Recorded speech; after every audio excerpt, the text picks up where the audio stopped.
저는 떨어지는 낙엽잎 한 장만으로도 세상 사람들에게 신의 존재를 증명하기 위해서 철학과에 들어왔습니다. 이 말은 제가 철학과에 있을 때 술자리에서건 수업에서건 종종 하던 말입니다. 예, 그렇습니다. 저는 철학과를 나왔습니다. 그렇지만 성적은 매우 안 좋았고 친구는 거의 없었습니다. 그렇기에 가급적 숨기고 싶었습니다. 그렇지만 탕자의 영적 전쟁을 진행함에 있어서 제가 철학과였음을 숨기는 것이 거의 불가능하다라는 것을 깨닫게 되었습니다. 그래서 차라리 철학과에서 제가 고통스럽게 얻었던 깨달음 중 일부를 여러분들께 알려드리고자 합니다. 여러분, 그런데 사실 철학과에서의 저의 경험 따위는 세상과의 영적 전쟁이라는 주제와 얼핏 어울리지 않아 보이기도 합니다. 그런데도 저는 왜 너무도 부끄러웠던 철학과의 경험을 여러분들께 이야기하려는 것일까요?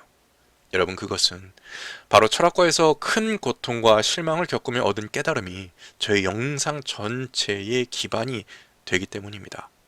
과연 그 고통스럽게 얻어낸 깨달음이란 과연 무엇일까요? 여러분, 그것은 생각보다 굉장히 단순합니다. 그 너무도 단순하면서도 저에게 오랜 시간 큰 고통을 주었던 깨달음을 간단히 알려드리도록 하겠습니다. 저는 비록 너무도 긴 시간 동안 큰 고통을 겪고 얻게 된 깨달음이었지만 여러분들은 부디 그러한 고통을 겪지 않고 쉽게 얻어가시길 바랍니다. 그런데 정작 듣고 나시면 에이, 별거 아니었잖아 라고 하실 수 있을 정도로 아주 간단하고 뻔한 이야기입니다. 이와 함께 전체 내용을 이해하심에 있어서 작게나마 도움이 되실 수 있도록 제가 왜 철학을 하였고 어떻게 철학을 하였는지를 간략히 정리하여서 철학과의 경험을 인서트로 삽입하게 되었습니다. 여러분, 과거 저는 인간의 이성을 통해서 이 세상에서 너무도 무시당하고 있는 하나님의 이름을 하늘 높이 드높이고 싶었습니다.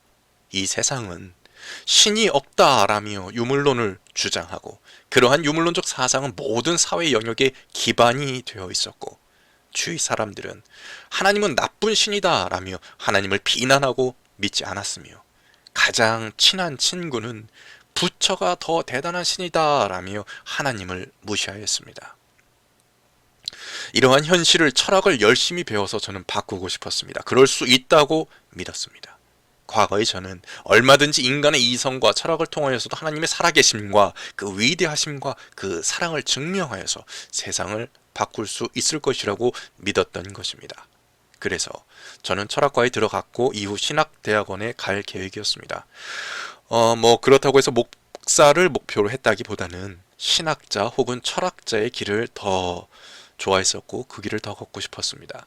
그런데 절망적이게도 철학과에서 철학 수업을 받은 지 불과 1, 2년 만에 저는 저의 꿈이, 계획이 아주 크게 잘못되었다는 것을 알게 되었습니다. 그래서 너무도 안타깝게도 앞에서 말한 제가 말한 떨어지는 낙엽 한 장만으로도 신의 존재를 증명해내겠다라는 이 말은 철학과 3학년 이후로는 주로 당찬 포부의 외침으로 사용된 것이 아니라 아쉬움 가득한 회상 정도로 사용되었습니다. 그러니까 앞서 외쳤던 말이 3학년 이후로는 이렇게 변하게 됩니다. 저는 떨어지는 낙엽잎 한 장만으로도 세상 사람들에게 신의 존재를 증명하기 위해 철학과에 들어왔습니다. 그런데 지금은 그게 의미 없다는 것을 알고 회의감에 빠져 있습니다. 이것이 바로 제가 철학과 3학년 이후로 종종 하던 말입니다. 저는 이 무의미함을 발견하고서는 굉장히 답답했고 꿈이 사라지는 그 허망한 느낌의 심한 좌절감까지도 느껴야 했습니다. 그래서 그 이후로는 철학과 수업에 커다란 애착을 느끼지 못했고 방황을 정말 많이 했습니다. 그래서인지 저는 1999년에 99학번으로 숭실대 철학과에 입학해서 10년 만인 2008년에서야 철학과를 졸업할 수 있었습니다. 그렇다고 대학 10년 동안 제가 다른 자격증을 준비하거나 취업 스펙을 쌓았느냐? 그것도 아닙니다. 그저 철학적 문제들로 쓸데없이 고민만 하며 계속 술 마시고 게임하며 살았습니다. 주로 술 아니면 게임에 시간을 많이 허비했습니다. 수업에 빠지기 일쑤였고 그러면서도 수업에 참여하면 교수님들이 난감해할 만한 질문들만 골라서 하거나 아니면 수업 시간에 잤습니다. 그래서 철학과에서 교수님이나 학생들도 저를 별로 좋아하진 않았습니다. 물론 개중엔 도전적인 질문을 잘 받아주시고 저를 좋아해 주시는 교수님도 가끔 계셨고, 공격적인 질문을 하는 저의 모습을 좋아하는 학생들도 가끔은 있었지만 대체로 저는 아웃사이더였습니다. 그래서 철학과에 10년이나 있었음에도 연락을 하고 지내는 철학과 사람은 현재 없습니다. 그렇게 지내다 보니 대기업 취업 같은 것은 꿈도 꾸지 못했고, 뿐만 아니라 일반적인 정규직 직장도 들어가기가 힘들었습니다. 그러던 중에 졸업과 거의 동시에 독립생활을 시작하였기에 일단은 방세도 내야 하고 먹고는 살아야 하니까 학원 강사나 공장일 같은 불안정한 일들을 좀 하다가 이대로는 아무런 희망도 없겠다라는 현실을 깨달았습니다. 그리고 결국 그나마 아무런 자격증도 없고 성적도 안 되는 제가 취업할 수 있는 곳 중에 4대 보험도 되고 가장 안정적인 직장이 콜센터임을 알게 되었습니다. 그래서 어떻게든 살기 위해 그 일을 계속 하고자 했던 것입니다. 여러분 그런데 저는 가급적 여러분들에게 그냥 콜센터 탕자로 계속 기억이 되고 싶었습니다. 그렇기에 지난 몇 년 동안 유튜브에 영상을 올리면서도 제가 철학가였다는 것을 숨겼던 것입니다. 하지만 더 많은 이야기를 더 자유롭게 이어나가기 위해서는 콜센터 탕자만이 아닌 철학과 탕자를 밝혀야 된다는 것을 인정할 수밖에 없었습니다. 그런데 왜 하필 철학과 탕자보다 콜센터 탕자로 기억되고 싶었냐고요? 그것은 콜센터 탕자라는 이미지는 자연스럽고 친근함이 있습니다. 그러나 철학과 탕자라는 이미지는 뭔가 전문가 같은 냄새가 나고 뭔가 거부감이 있기 때문이었습니다. 그런 것이 싫었습니다.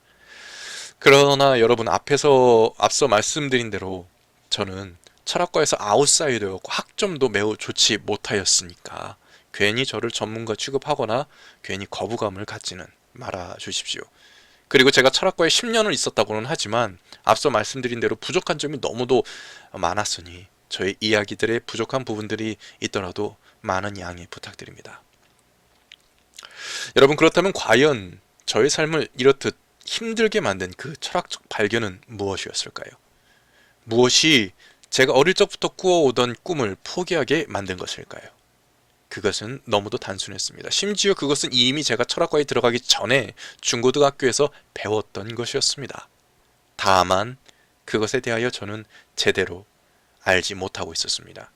저의 꿈을 상실시킨 원인은 간략히 두 가지로 요약할 수 있는데, 그 첫째 원인은 제가 너무도 하고 싶었던 그 신존재 증명이 이미 완벽히 완성되어 있었다라는 것입니다.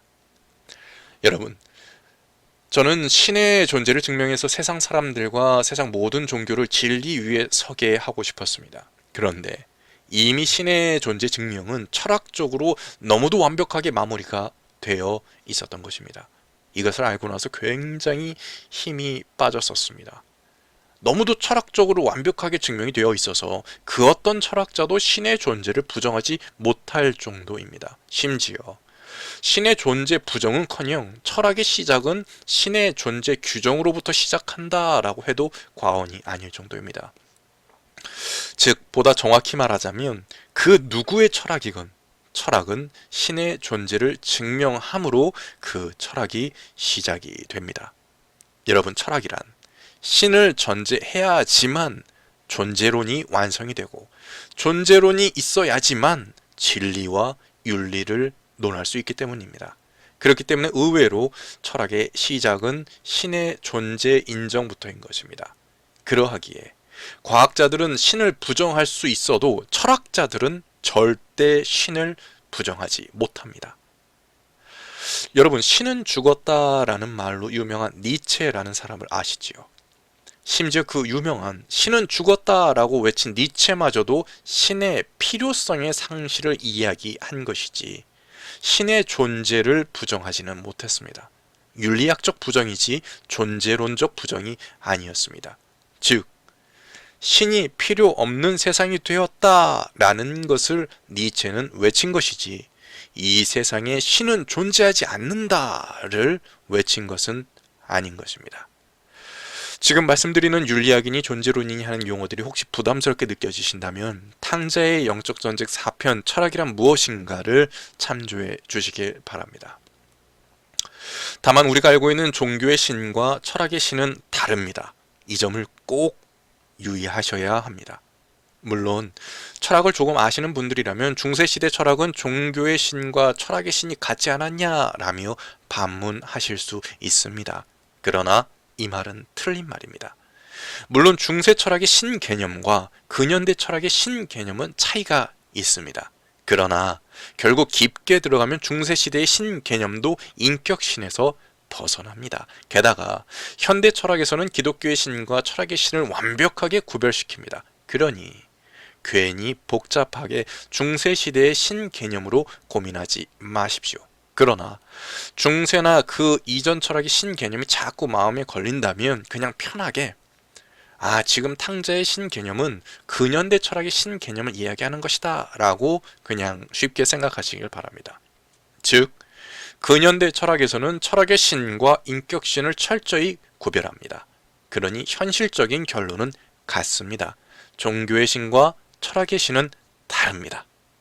이것을 두고 신이면 신이지 종교의 신과 철학의 신이 다르다는 게 무슨 말이냐라는 생각을 하실 수 있습니다. 철학과 1, 2학년 때 가장 많이 하는 질문 중에 한 가지가 바로 이 질문들이니 일반인들이 이런 생각을 가지는 것이 당연합니다. 이와 관련하여 이후 탕자의 영적 전쟁 5편 신이란 무엇인가에서 더 자세히 들여다보겠지만 일단 간략히만 살펴보도록 하겠습니다. 왜 철학에서는 철학의 신과 인격신을 구분짓는 것일까요? 그것은 철학에서는 앞서 언급한 대로 존재론적 규정이 학문에 있어서 필연적으로 요구됩니다. 그런데 이때에 종교적 근거를 바탕으로 하는 것을 철학에서는 반이성적 행위다라며 규정짓고 있기 때문에 신의 후보에서 여호와뿐만 아니라 모든 종교의 신을 배제하는 것이 철학의 기본입니다. 당연한 얘기겠지요. 그래서 데카르트나 칸트와 같은 근현대 철학자들 대부분이 독실한 기독교인이었지만 그들 또한 신은 여호와가 아니다라는 전제로부터 그들의 철학이 시작됩니다. 그들 모두는 어떻게든 기독교의 신과 철학의 신을 일치시키려 시도는 하였지만 시대의 흐름이 그것을 격렬하게 막고 있었습니다. 어찌되었든 인격신은 아니지만 바로 이러한 이유로 철학에서는 이미 신 존재 증명이 너무도 완벽하고 너무도 다양한 방법으로 이미 되어 있었습니다. 그래서 저의 꿈을 무너뜨린 첫째 원인이 이와 같이 제가 하고자 했던 것이 이미 다 이루어져 있었다라는 것입니다. 신에 대하여 너무도 완벽하도록 이미 증명이 되어 있던 것입니다. 너무도 아쉽게도 철학가에 들어가기 전에 조금만 사전 조사를 철저히 했어도 충분히 알 수 있었던 내용이었는데 정작 저는 조금 더 좋은 철학과에 들어가기 위해서 철학보다 수능을 더 열심히 준비하다 보니 이런 기초적인 사실도 저는 모르고 있었습니다. 아마 지금도 여러분들 중에 상당히 많은 분들이 예전에 저와 같이 이 사실을 모르고 신이 존재하는 거 맞아? 라는 질문을 아직도 하고 있을 수 있는데 신의 존재는 이미 철학적으로 완벽하게 증명이 되어 있습니다. 그 누구도 부정할 수 없을 정도로 철학적으로 신의 존재는 완벽하게 또한 여러 가지 방식으로 증명되어 있습니다. 다만 앞서 말씀드린 대로 철학에서 말하는 신은 인격신이 아니라는 것은 유의하셔야 합니다. 신, 하나님에 대한 것은 이후에 탕자의 영적 전쟁 5편에서 더 자세히 언급이 되기에 오늘은 이 정도로 줄이도록 하겠습니다. 그런데 여러분, 저에게 더 큰 좌절감을 안겨준 것은 두 번째 원인 때문이었습니다. 그 둘째 원인은 사실의 문제와 태도의 문제라는 것입니다. 사실의 문제, 태도의 문제라는 것은 또 무슨 말일까요? 이것은 논리학을 배울 때 가장 먼저 배우는 기초 내용 중에 하나입니다. 예를 들어서 물잔에 물이 절반이 차 있다라고 하겠습니다. 이때에 컵에 물이 30% 있다, 물이 50% 있다, 물이 70% 있다와 같은 표현들을 우리는 사용할 수 있을 것입니다. 바로 이러한 표현들이 사실관계를 다루는 사실의 문제 영역입니다. 그래서 물이 50% 있다라는 명제는 참이고 그 외에는 다 거짓 명제가 되겠지요. 이렇듯 참, 거짓을 논할 수 있는 문제가 사실의 문제입니다. 이성적 영역이라고 할 수 있겠습니다. 반면에 에이 뭐야 물이 얼마 없잖아. 물이 고작 반밖에 없어? 라든지 반대로 물이 이 정도면 많이 차 있네. 물이 반씩이나 있어? 와 같은 표현들도 있는데 실제 우리는 이러한 표현을 더 자주 사용하지요. 바로 이러한 명제들이 태도의 문제인 것입니다. 이것은 참 거짓으로 나누어 볼 수 없는 아주 주관적인 영역인 것이죠. 이것은 이전의 사실 문제와 다르게 긍정적이냐 부정적이냐로 나눌 수 있겠습니다. 감성적 영역이라고도 할 수 있을 겁니다. 바로 이렇듯 동일한 한 가지의 현상에 대해서 우리는 참 거짓이라는 사실 문제와 그것과 상관없는 아주 다양한 태도의 문제를 함께 접하게 됩니다. 그런데 제가 정말 바꾸고 싶어 했던 것은 바로 하나님에 대한 사람들의 태도 문제였던 것입니다. 그렇기에 저는 무력해질 수밖에 없었던 것입니다. 신의 존재를 증명하면 모두 다 기독교로 개종할 것이라고 믿었는데 이 생각은 아주 엄청난 착각이었던 것입니다. 제가 아무리 누군가에게 논리적으로 완벽하게 수많은 철학자들이 너무도 훌륭하게 밝혀놓은 그 신의 존재의 증명을 아주 완벽하게 알려주어도 정작 그 사실을 듣고 그 사람이 자신의 태도를 바꾸지 않는다면 그만이기 때문입니다. 사실을 알려준다고 해서 반드시 태도가 바뀌는 것이 아니었습니다. 이것을 저는 20살이 되어서야 깨달은 것입니다. 그때까지 저는 사실을 알려주면 태도가 변할 것이라는 환상에 사로잡혀 있던 것입니다.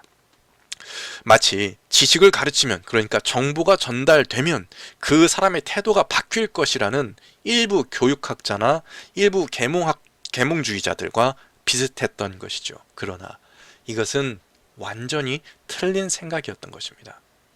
물론 여러분, 정보의 전달로 태도가 바뀌는 경우도 있습니다. 그렇지만 정보가 전달이 된다고 해서 반드시 모두의 태도가 바뀌는 것은 아니었습니다. 그런데 저는 정보가 전달이 되면 반드시 모두의 태도가 바뀔 것이라는 착각을 했던 것입니다. 즉, 신의 존재 증명을 알려주면 반드시 모두가 개종을 할 것이라고 착각을 했던 것입니다. 그런데 여러분, 신의 존재와 전능하심이 사실임을 알려주어도 그래서 뭐 어쩌라고 라든지 그래도 난 하나님은 싫어 라고 하면 끝인 것입니다. 사실의 문제는 여기가 한계인 것입니다. 이러한 부정적인 태도를 바꾸는 것은 사실 문제만으로는 한계가 있다는 것을 이때 깨닫게 된 것입니다. 그런데 지금 현실에서도 20년 전 제가 가지고 있던 틀린 생각을 아직도 가지고 계시는 분들이 많이 있습니다. 가령 최순실 태블릿이 거짓되었다라는 것을 알리면 국민이 박근혜를 인정할 것이라고 믿는 분들이 아직도 간혹 계십니다. 그래서 이미 좌파에 장악된 이 대한민국의 현실을 인지 못하시고서 왜 태블릿이 거짓되었다는 수많은 증거들이 있는데 아직도 문재인을 좋아하느냐라며 짜증내고 화를 내시는 경우가 있습니다. 이와 마찬가지로 공산주의가 히틀러보다 세상이 더 큰 피해를 입혔다라는 사실을 알리면 국민 모두가 반공주의자가 될 것이라고 믿는 분들이 아직도 간혹 계십니다. 그래서 이미 좌파에 장악된 이 대한민국의 현실을 인지 못하시고서 왜 공산주의와 주사파에 관대할 수 있느냐라며 짜증을 내고 화를 내시는 경우도 있습니다. 그러나 여러분, 이것들 모두 짜증내고 화를 낼 일이 아닌 것이었습니다. 사실 전달로 마음을 바꾸는 데에는 한계가 있던 것입니다. 여러분, 분명 사실을 전달함으로 태도가 바뀌는 분들이 분명 있습니다. 그러나 더 많은 사람들이 사실과 상관없이 태도를 고수하는 것입니다. 그러니 여러분, 진리를 전함에 있어서 더욱 필요한 것은 지식이 아니라 오히려 열정이었습니다. 이성적 접근보다는 감성적 접근이 그 사람의 마음을 바꾸는 데는 더 효율적인 것이었습니다. 사기꾼들과 거짓말쟁이들은 이미 이러한 것들을 아주 잘 알고 이용하고 있었습니다. 그래서 사기꾼들과 거짓말쟁이들의 말을 들어보면 진실 속에 그들이 원하는 거짓을 아주 교묘히 섞어서 우리의 마음을 아주 잘 움직이지 않습니까?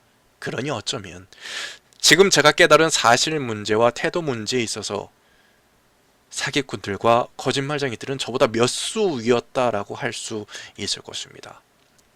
이렇듯 상대의 마음과 태도를 바꿈에 있어서는 지식이 필요한 것이 아니라 열정이 더 필요함을 깨닫고 나니까 지식을 얻어서 마음을 바꾸고자 했던 제 자신이 너무나 무력해지기 시작했던 것입니다.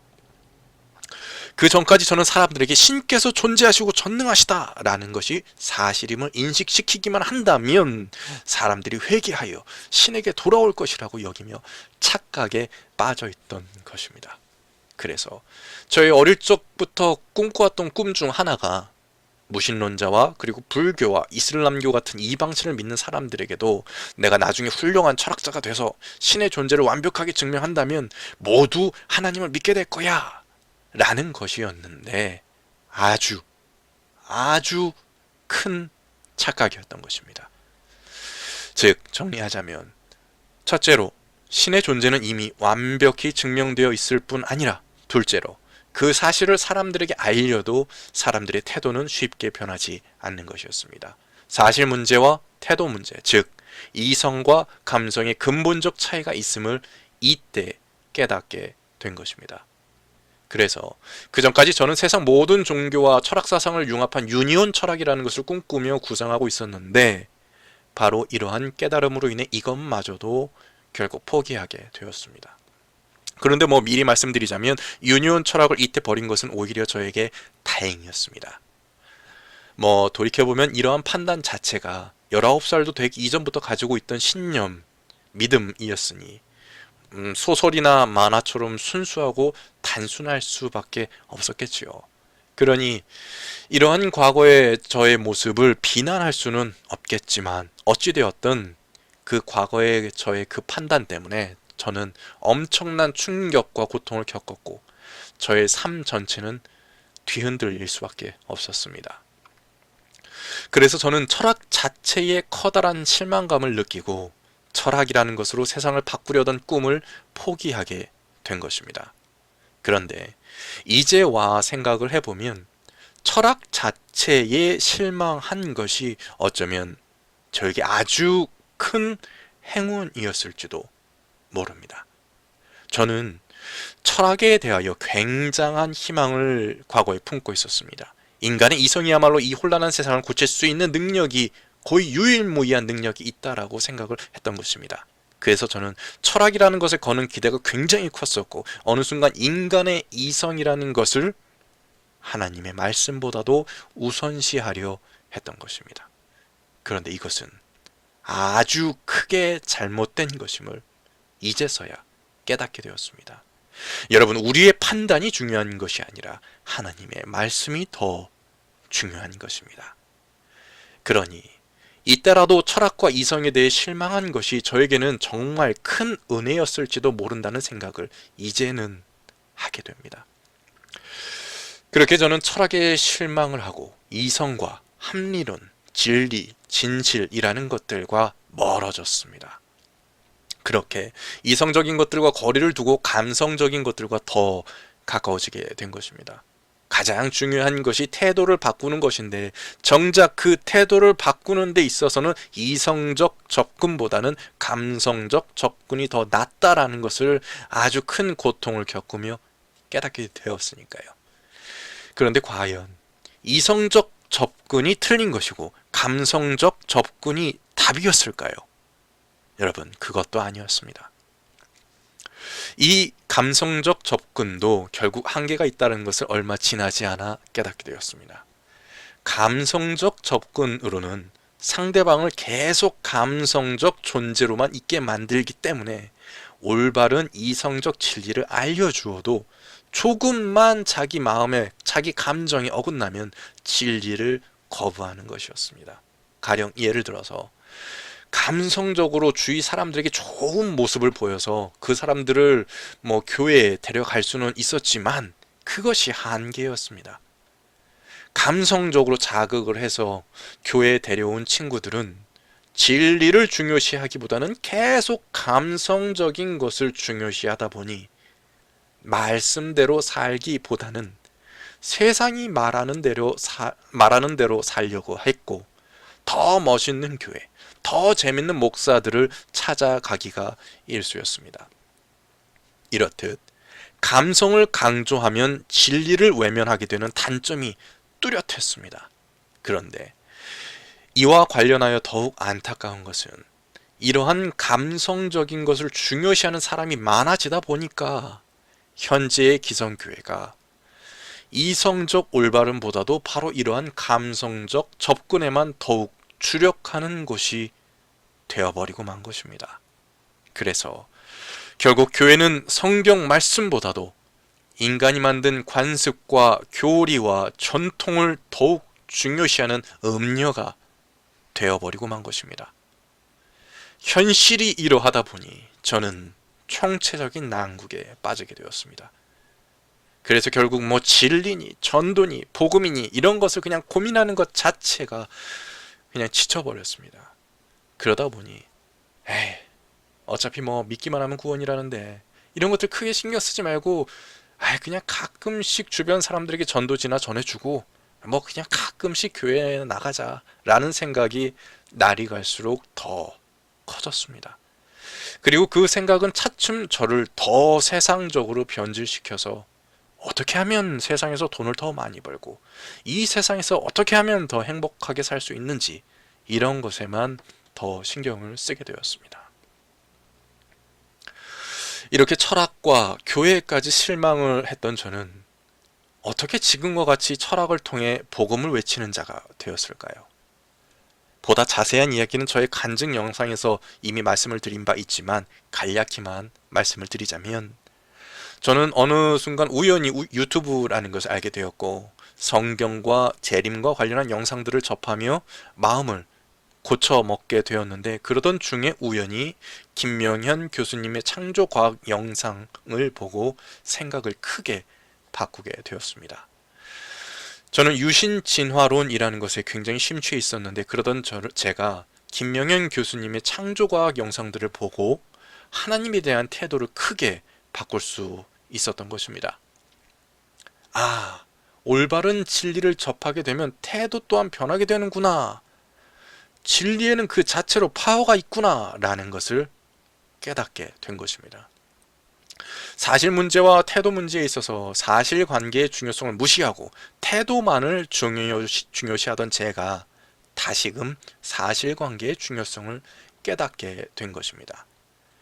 그 김명현 교수님의 강의를 통해서 신령과 진정으로 예배할지니 라고 어릴 때부터 제가 배워오고 알던 것이 마음과 진리, 즉 태도와 사실을 말한다는 것을 깨닫게 된 것입니다. 바로 사실과 태도 모두 온전해야 하는 것이었습니다. 그런데 저는 어느 한쪽으로 치우쳐 있던 것입니다. 사실관계와 태도 모두 온전해야 하는 것인데 저는 자꾸만 이 둘을 분리해서 생각해왔던 것입니다. 그 때문에 사실 문제와 태도 문제의 모순에 절망을 하고 이성이라는 것에 실망을 하고 또 감성이라는 것에 좌절하였던 것입니다. 그러나 저의 잘못이었습니다. 여러분, 사실과 태도는 둘 다 모두 중요한 것이었습니다. 사실 문제와 태도 문제는 결국 나뉠 수 있는 문제가 아니었던 것입니다. 이성만 중요한 것도 아니고 감성만 중요한 것도 아니었습니다. 이것들은 주인공이 아니었던 것입니다. 이것들은 주인공이 아니라 단지 우리가 올바른 방향으로 나아가도록 도와주는 도구였을 뿐인 것입니다. 이것과 관련하여 이제 이후 탕제의 영적 전쟁 7편인 인간에 대한 논의에서 더 깊게 알게 되실 것입니다. 그 7편의 결론을 미리 간략히 말씀을 드리자면, 우리 인간에게 중요한 요소는 이성과 감성이라는 이러한 요소들이 아니라 바로 뜻과 마음과 몸이라는 것입니다. 즉, 올바른 뜻과 올바른 마음과 올바른 몸을 가지는 것이 중요한 것이지, 뛰어난 이성과 감각적 감성을 가지는 것이 중요한 것이 아니라는 것입니다. 그러나 우리는 보통 뛰어난 이성과 감각적 감성을 더 중요하게 여기지요. 아주 잘못된 교육을 받아왔던 것입니다. 이성과 감성이라는 것은 결국 우리의 올바른 뜻과 마음과 몸을 위하여 이용해야 할 이용 도구이지, 우리가 신뢰할 만한 인간의 조건은 아니었던 것입니다. 올바른 인간의 조건은 이성과 감성이 아닌 올바른 뜻과 마음과 몸인 것입니다. 인간에 대한 더 자세한 내용은 이후 영적전쟁 7편에서 살펴보도록 하겠습니다. 이렇듯 제가 과거 철학과에서 사실 문제의 한계로 인해 실망을 해서 태도 문제에만 집중을 하였던 것은 아주 크게 잘못되었던 것입니다. 둘 다 함께 돼야 하는 것이었습니다. 그리고 진정한 진리는 진리 그 자체만으로도 태도를 바꾸는 힘이 있다라는 것을 알게 된 것입니다. 그래서 철학과 졸업 후 10여 년간 거리를 두었던 철학적 화두에 대해서 이렇듯 정리하여 여러분들께 알리고자 하는 것입니다. 진리에는, 진실에는 힘이 있기 때문입니다. 지금의 철학은 여호와의 참 하나님 되심을 가리우고 있지만, 여러분, 하나님께서 우리에게 허락하신 이성이라는 도구만으로도 우리는 굉장히 단순하고 커다란 진리에 도달할 수 있습니다. 우리는 이성만으로도 하나님의 선하심을 알 수 있고 하늘을 경외해야 되며 인간은 서로 사랑해야 된다는 아주 단순한 이러한 진리를 찾아낼 수 있는 것입니다. 여러분, 저는 지금의 가증한 철학과 수많은 각종 학문들이 가리고 있는 그 진리들을, 그 진실들을 밝혀내고자 합니다. 그래서 여러분들이 진정 영과 진리로 예배드릴 수 있도록 돕고 싶습니다. 지금은 영과 진리로 예배해야 할 때입니다. 태도와 사실 모두 온전하게 여호와를 향해야 하는 것입니다. 다만 저는 아직도 사실 문제보다 태도 문제를 조금 더 중요하게 여깁니다. 왜냐하면 사실 문제는 디테일하게 접근할수록 차가워지고 각종 다툼과 논쟁과 오류의 가능성이 커지지만, 태도 문제라는 것은 가까워질수록, 깊게 들어갈수록, 물론 이것도 다툼이 있지만 마음이 뜨거워지고 우리의 삶이 변화되기 때문입니다. 그렇기 때문에 아는 것보다 태도를 조금 더 중요시 여기는 것입니다. 조금 아이러니하죠. 지금의 제가 하고 있는 모든 노력들은, 지금 이 영상들은 사실 문제를 부각시키기 위함임에도 정작 태도 문제를 강조한다는 것은 어찌 보면 모순적으로 보일 수 있습니다. 그러나 아는 것보다 순종함이 중요하기 때문에 이것을 더 강조하기 위함입니다. 여러분, 물론 마음이 뜨거워진다고 해서 모든 행동이 올바른 행동이 아닙니다. 당연히 오류와 실수가 있을 수 있습니다. 그럼에도 태도 문제를 조금 더 중요하게 여기는 것은 사실 문제에 깊이 들어가서 차가워진 사람이 일으키는 오류보다 태도 문제에 깊이 들어가서 뜨거워진 사람이 일으키는 오류가 훨씬 더 봐줄만 하다라고 여겨지기 때문입니다. 그러나 물론 둘 다 주의해야 되는 것은 맞습니다. 그러하기에 더더욱 우리는 사실 문제와 태도 문제에 있어서, 즉 이성적인 것과 감성적인 것에 있어서 균형을 잘 이루어야만 합니다. 그렇지 않으면 이성만 중요시해서 상대방의 마음을 읽지 못해서 일을 잘하고도 무시당할 수 있는 것이고, 반대로 감성만 중요시해서 성과는 하나도 없이, 성과를 내지도 못하면서도 그냥 인기만 얻어서 기고만장해질 수도 있기 때문입니다. 그러니 우리는 우선 사실 문제에 있어서 바르게 서 있어야 합니다. 그리고 그와 함께 우리는 상대방의 마음도 헤아려 줄 수 있어야 하는 것입니다. 다만 이러한 이성과 감성의 조율은 앞서 말씀드린 대로 올바른 뜻과 마음을 기초로 이루어져야 할 것입니다. 만약 이러한 올바른 방향성을 무시한 채 자신들만의 방향성을 가지고 이성과 감성만을 강조하게 된다면 지금 우리가 보고 있는 현실 정치와 같은 꼴이 되고 맙니다. 현실 정치와 같은 꼴이 무슨 꼴이냐고요? 여러분, 일반적으로 사실 문제라는 것은 이성적 영역이어서 보수 우파들이 이것에 민감합니다. 그리고 태도 문제라는 것은 감성적 영역이어서 진보 좌파가 이것에 민감합니다.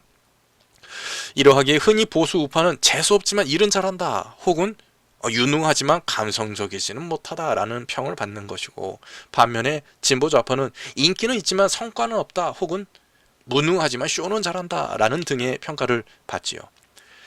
그런데 여러분 아시다시피 일은 못해도 쇼를 잘하는 좌파가 대중의 마음을 더 얻습니다. 그러니 상대방의 마음을 얻기 위해서는 감성적 접근이 더 중요한 것입니다. 그러나 결과적으로 성공하기 위해서는 단지 감성적 접근뿐만이 아니라 성과도 함께 해야 된다는 것입니다.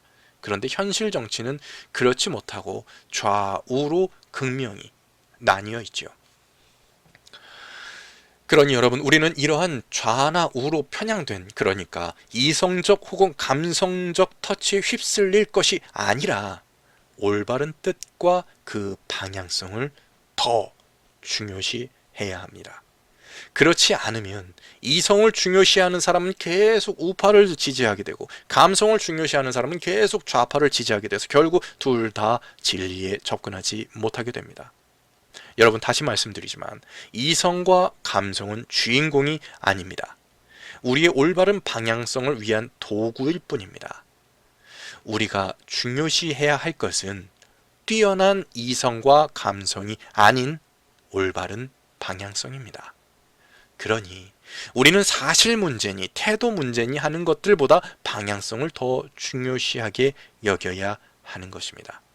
그런데 바로 이 방향성이라는 것이 정치에서 이야기하는 기조, 선명성이라는 것과도 매우 유사한 것입니다. 그래서 재밌는 것이 바로 좌파는 이러한 방향성의 중요성을 알기에 우파보다도 선명성 논쟁이 더 치열합니다. 그렇기 때문에 결국 이 중요한 방향성의 중요성을 알고 있는 좌파에게 이 나라가, 이 세상이 장악될 수밖에 없는 것입니다. 그런데 이것을 역으로 한번 생각해 보자면, 우파가 명확한 기조나 선명성을 갖지 못한다면 좌파를 뛰어넘기 힘들다라는 뜻도 될 것입니다. 그러나 안타깝게도 현실 정치에서 우파는 좌파의 기조를, 그 방향성을 뛰어넘을 수가 없습니다. 이미 거의 모든 영역이 좌파에게 장악되었기 때문입니다. 이성과 감성, 사실과 태도, 이러한 것들은 모두 방향성을 위한 도구에 지나지 않음에도 자꾸만 이러한 것들을 목적으로 삼다 보면 이미 뚜렷한 방향성을 가진 좌파에게 질 수밖에 없는 것입니다. 그럼에도 우파는 자꾸만 도구를 목적으로 삼고 방향성으로 삼아야 할 것을 도구로 삼으니 좌파를 이길 수 없고 더더욱 좌편향 될 수밖에 없는 것입니다. 그 좌파의 뚜렷한 방향성이란 바로 신본주의에 반대하는 인본주의이며, 창조론에 반대하는 진화론이며, 하늘의 법인 십계명은 무시하고 인간이 만든 법을 존중한 무신론적인 법치주의입니다. 그런데 여러분, 지금 제가 말씀드린 이 세 가지가, 이 방향성이 비단 좌파의 것입니까?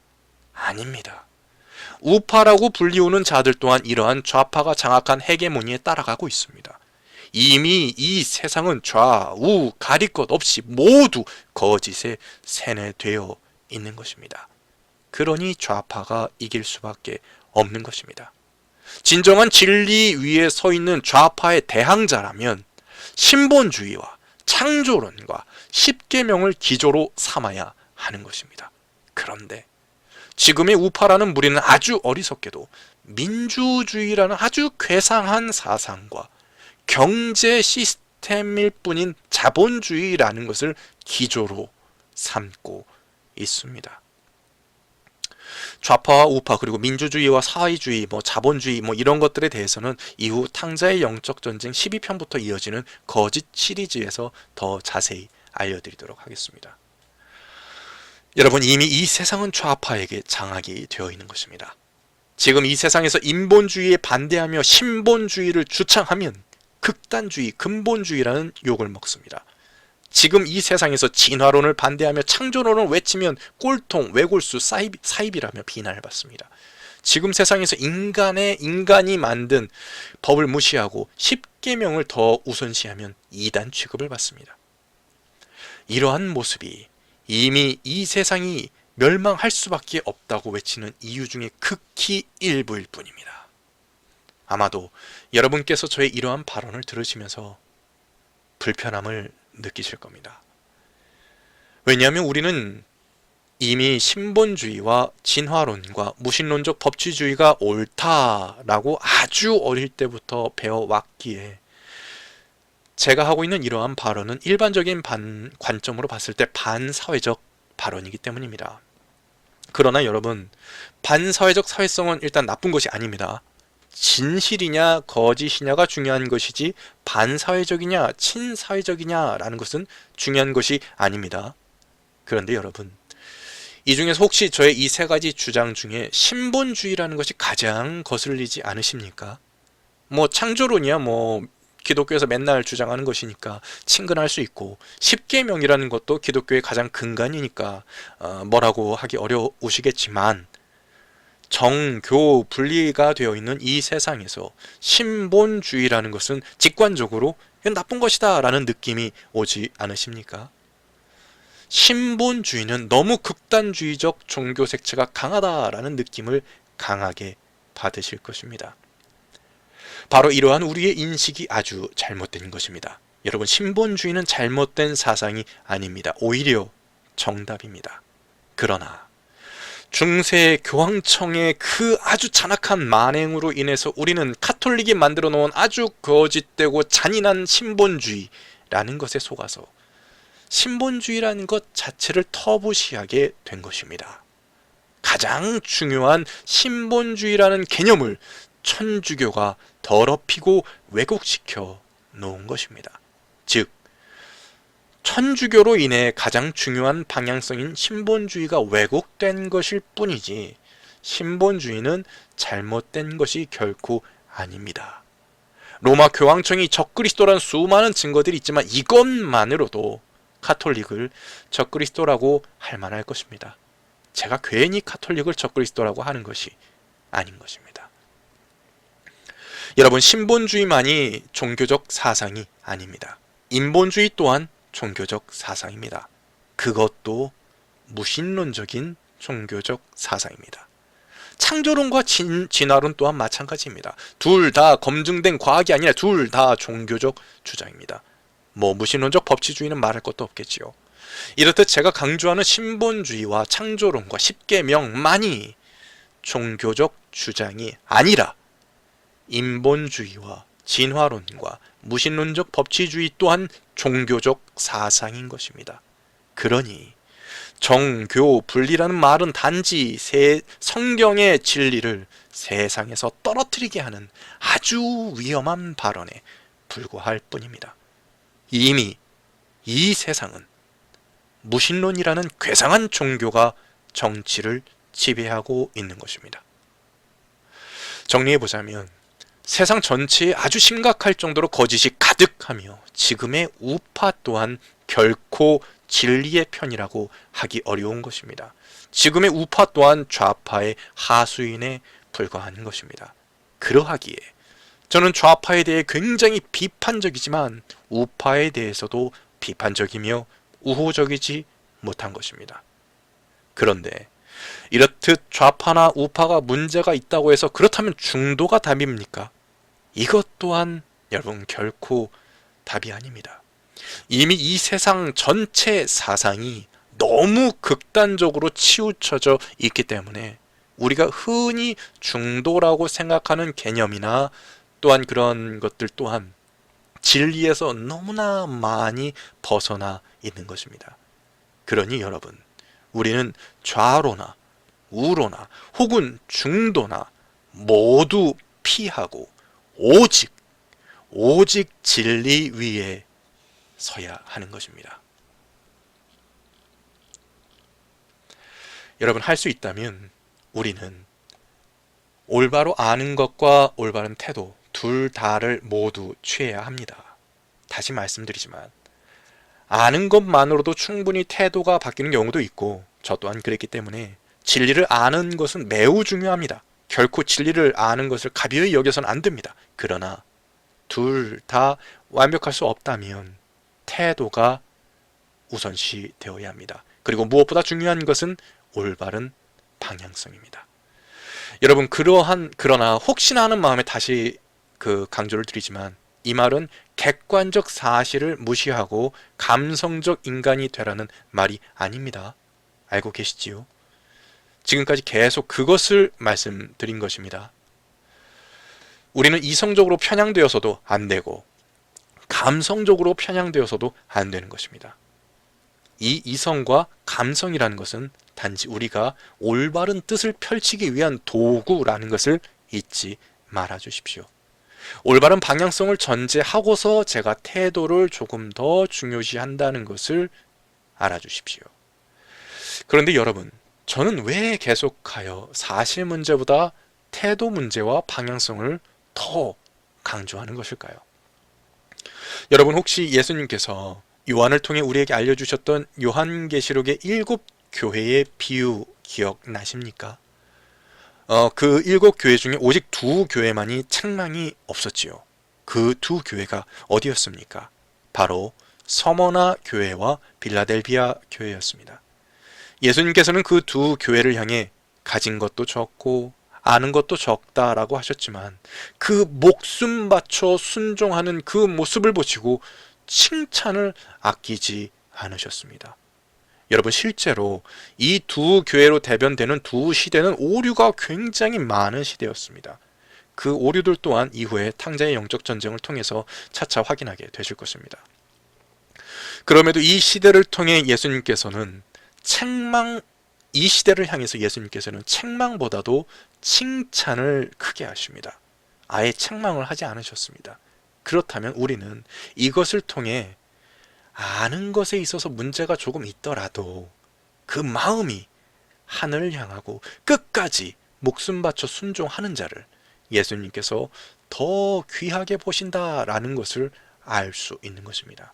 그러하기에 제가 사실 문제보다 태도 문제를 조금 더 중요하게 여기는 것입니다. 그래서 제가 여러 영상에서 아는 것보다 순종하는 것이 중요하다, 날짜보다 태도가 더 중요하다 등등의 이야기를 계속 하여 왔던 것입니다. 이 말이 곧 올바른 방향성 안에서의 태도를 말씀드린 것입니다. 이러한 이야기는 앞으로 보시게 되실 탕제의 영적 전쟁 6편 선악이란 무엇인가에서 더 깊고 더 자세히 살펴보게 되실 것입니다. 여러분, 가장 중요한 것은 우리의 방향성이 있습니다. 우리가 하늘을 바라는 그 방향성을 상실하고 땅을 마음에 품게 된다면 그 아무리 우리가 40일 금식을 하거나 바리새인보다 더 경건한 삶을 살더라도 의미가 없습니다. 우리의 방향성, 태도가 굳건해야 하는 것입니다. 바로 이러한 방향성, 태도 문제로 인해서 제가 저의 예언과는 많은 차이가 있음에도 SOSTV, 즉 지금의 11HN이라는 방송을 추천하는 것입니다. 이것은 이전의 영상들을 통해서도 여러 차례 말씀을 드린 바가 있지요. 여러분, 우리는 지금 일부 사안을 가지고 다툴 것이 아니라 큰 방향성과 태도에 더 집중을 해야 합니다. 바로 이것을 더 중요시하기 때문에 제가 저의 안식일을 여러분들에게 강조하거나 고집하지 않는 것이며 저의 계시록 예언만을 고수하지도 않는 것이며 수많은 교파의 교리들을 일일이 따지지 않는 것입니다. 여러분, 제가 추천하는 이들이 말하고 있는 예언은 저의 예언과 차이가 큽니다. 그러나 그들이 제시하는 방향성과 제가 말하는 방향성이 거의 같습니다. 그렇기 때문에 제가 저의 영상보다도 강병국 목사님의 설교를 더욱 추천하는 것입니다. 또한 그렇기 때문에 창조과학의 김명현 교수님의 영상 중에 저의 뜻과 배치되는 내용이 있음에도 그분을 비난하기보다 김명현 교수님의 영상을 추천하는 것입니다. 심지어 저는 현재 기성교단의 교리 대부분을 부정하고 비난하고 있음에도 회개하라 라는 그 방향성만 잃지 않기만 한다면 기성교단 목사님의 설교까지도 추천합니다.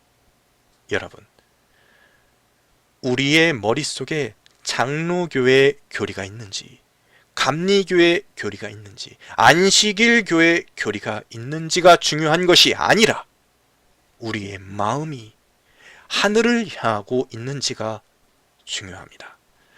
여러분, 우리의 몸이 술집에 있는지, PC방에 있는지, 기성교회에 있는지, 또 다른 새로운 교회에 있는지가 중요한 것이 아니라 우리의 마음이 어디를 향하고 있는지가 가장 중요한 것입니다. 우리의 방향이 하늘을 향하는 것이 중요한 것입니다. 즉, 이성과 감성이라는 것은 올바른 방향성을 위한 도구일 뿐이니 사실 문제니 태도 문제니 이런 것들에 집중을 할 것이 아니라 그 방향성에 우리는 더 집중을 해야 하는 것입니다. 20여 년 전 저에게 너무나도 큰 혼란을 주었던 바로 이 사실 문제와 태도 문제는 이렇듯 20여 년이 지난 지금 저에게 너무나도 큰 깨달음을 주는 계기가 되었습니다. 여러분들 또한 지금의 혼란과 지금 겪고 계시는 그 고통을 성령님 안에서 극복해 내신다면 과거 자신의 모습을 뛰어넘게 되실 것입니다. 그리고 끝까지 하늘을 바라보십시오. 그게 전부입니다. 그러니 우리가 더욱 집중해야 할 것은 지식보다도 열정입니다. 하늘을 향한 열정이 식지 않는다면 우리의 방향성이 흔들리지 않을 것입니다. 여러분, 지식을 채우기보다 뜨거운 마음을 가지시길 바랍니다. 올바른 방향성을 상실한 상태에서 채워지는 지식은 오히려 자신을 파멸로 이끌게 됩니다. 유식하면서도 죄를 짓는 자보다 무식하지만 순종하는 자가 더 복이 있습니다.